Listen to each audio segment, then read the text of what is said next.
दिन 11। क्रोध का अवगुण और दयालुता का सद्गुण। ईश्वर करुणामय, दयालु, अत्यंत सहनशील और दया सागर है और वह सहज ही द्रवित हो जाता है।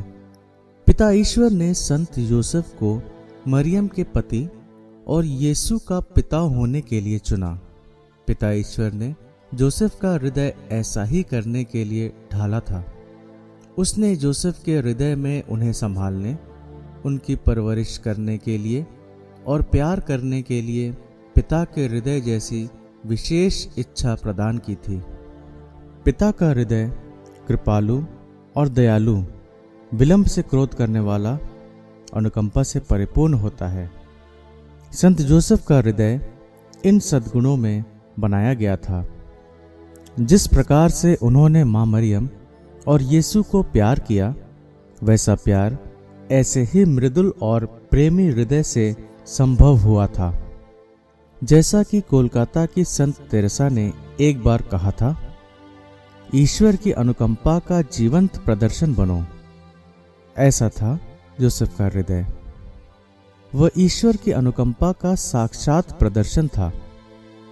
एक गलत धारणा जो संत जोसेफ के बारे में प्रचलित है कि जब उसे गर्भ धारण का पता चला तो उसने उसे चुपके से तलाक देने का निर्णय लिया था, क्योंकि उसने सोचा कि मरियम का गर्भ किसी और पुरुष से है।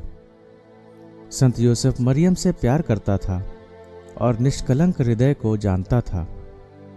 वह उसके कौमार्य के व्रत को जानता था। वह जानता था कि वह ऐसी दोगली नहीं हो सकती। उसके हृदय में मरियम के प्रति कभी क्रोध भी नहीं आया। वह जानता था कि वह क्रिस्त को धारण किए हुए थी। वह जानता था कि वह ना तो ईश्वर की मां का पति बनने योग्य है और ना ही ईश पुत्र का पिता।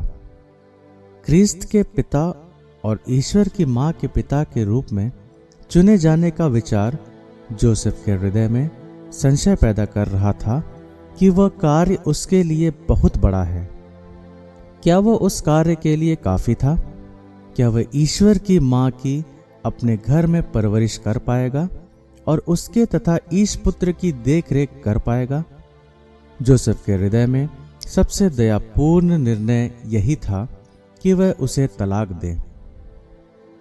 परंतु पिता ने स्वर्गदूत भेजकर जोसेफ को स्वप्न में संदेश दिया, जोसेफ, दाऊद के पुत्र, अपनी पत्नी मरियम को अपने घर में लाने से ना डरें। पिता अपने उदार हृदय से मानो जोसेफ से कह रहा था, डरो मत जोसेफ, उनकी परवरिश करने के लिए मैं तुम्हें सब कुछ प्रदान करूंगा। मैंने तुम्हें अपने जैसा हृदय दिया है।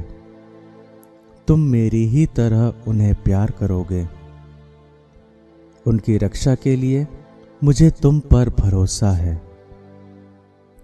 धर्मशास्त्र कहता है कि यूसुफ नींद से उठकर प्रभु के दूत की आज्ञानुसार अपनी पत्नी को अपने यहां ले आया। जैसे ही मरियम के बच्चे को जन्म देने का समय निकट आया, जोसेफ का उदार हृदय मरियम और ईश पुत्र की रक्षा करने के लिए तैयार हो गया। मरियम के प्रति उसकी कृपालुता ने उनके विश्राम और यीशु को जनने के स्थान की व्यवस्था की।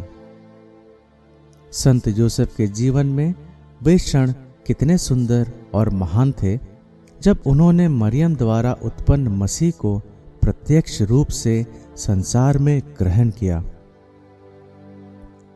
उसका पितृ हृदय आनंद से भर गया कि संसार का मुक्तिदाता इस संसार में आ चुका है। मुक्तिदाता के जन्म के बारे में जानकर हेरोद के दिल में क्या प्रतिक्रिया उत्पन्न हुई थी। हेरोद को यह देखकर बहुत क्रोध आया कि ज्योतिषियों ने मुझे धोखा दिया है।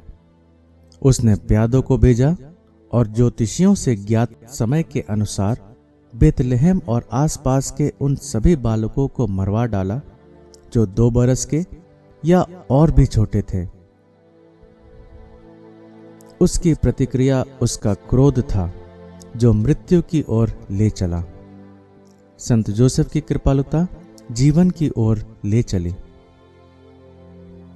हमारी प्रार्थना है कि हमारे हृदय भी पिता के हृदय में ढले जाएं।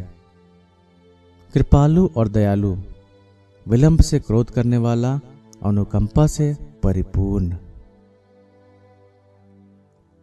चिंतन के लिए प्रश्न: क्या आपको निराशा अथवा अनापेक्षित क्रोध का प्रत्युत्तर देने में संघर्ष होता है? आप अपने चारों ओर के लोगों को किस प्रकार कृपालुता दिखाते हो? आपके परिवार में, आपके दोस्तों के बीच, क्या आपको दूसरों से दयालुता प्राप्त करने में संघर्ष का सामना करना पड़ता है? क्या आप उस पर दया और कृपा दिखाते हो जिन्होंने आपको घायल किया है? अथवा क्या आप अपने हृदय में क्रोध बनाए रखते हैं? आपके हृदय में जहां भी क्रोध है, उसे पिता की कृपालुता में रखें और अपने चंगाई के लिए संत जोसेफ की मध्यस्थता मांगें।